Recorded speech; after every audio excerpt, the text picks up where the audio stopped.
esa sa sao mafaufaua fa ku foi ile upor pese a misiruki ya kia u ya makua isa ole le upor pese wa isa ole le upor pese le ala mo ni manga o mai sio uso ya tavai fai mai o mango lakula ya le makio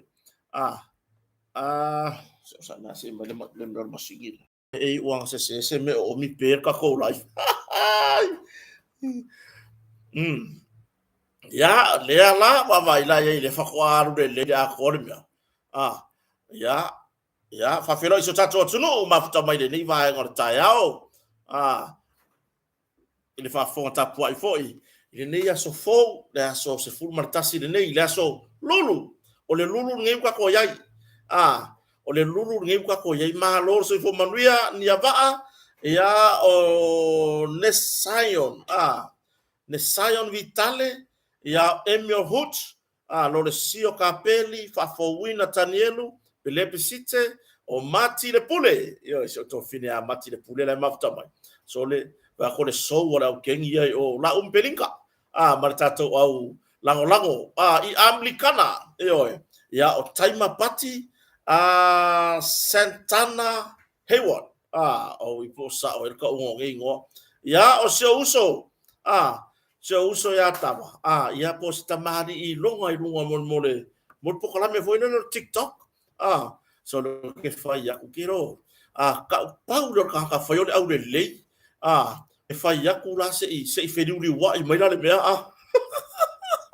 ka fio lai yo malo le uso mo fa fia yo ke pauale me sa tava pauale me ya more happy fai so oxe me ai de fia mai se Singapore me puro dia format pop la pana foto lo papa man vai ngol MNRE ya le official vai tau so ipo manu ya Sarah Foe o Vanu Amosa Marcelino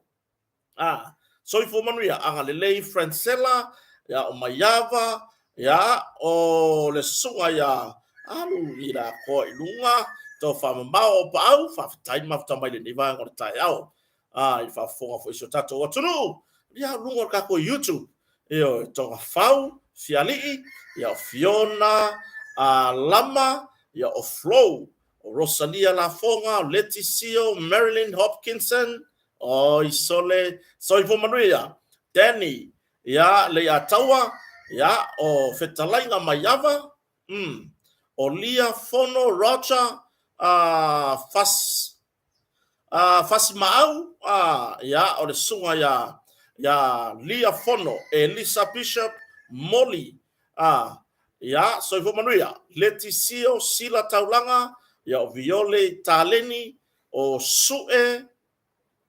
Setu Mitiana Neweli Avasa Richard Saili Samoan Style Sapati Mose ya Fafau Filipi so ipo manuia TC ya Fanga Soya ya o le sunga ya Paniani o Kelly Heather ya o Emile